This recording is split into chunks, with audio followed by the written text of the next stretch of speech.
Good morning, Sunrisers. I'm Dr. Karen Emerson, owner of Emerson Animal Hospital here in West Point, Mississippi. And today I have with me my technician, Stacia, and this cute little golden doodle named Ellie. Ellie presented about 2 months ago with a very, very swollen throat. She had been on different types of antibiotics for a few months, and she just really wasn't responding. So Ellie came here, and we did some x-rays of her chest, which we'll look at a little bit later. And we also did an oral exam on her throat. Upon examining her throat and feeling right here, it was so swollen that she could hardly breathe, and she wasn't even wanting to eat much food because it was so hard for her to swallow. Basically, she had a very, very bad tonsillitis.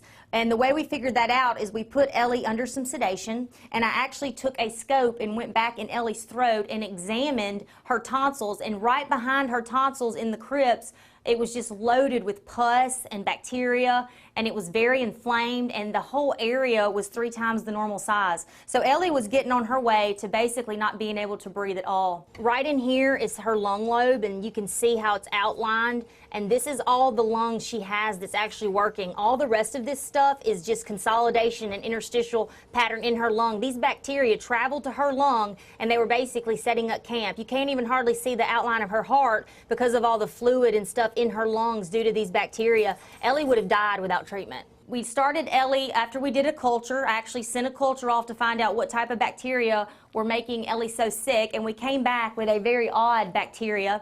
And this bacteria was only sensitive to one medication.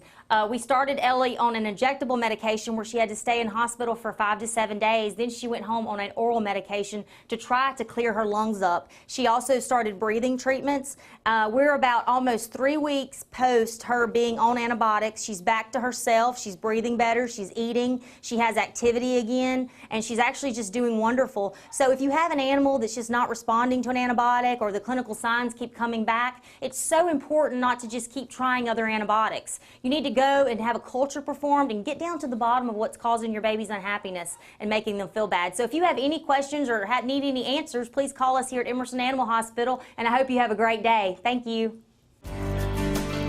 WCBI Animal Health with Dr. Emerson was brought to you by Emerson Animal Hospital in West Point.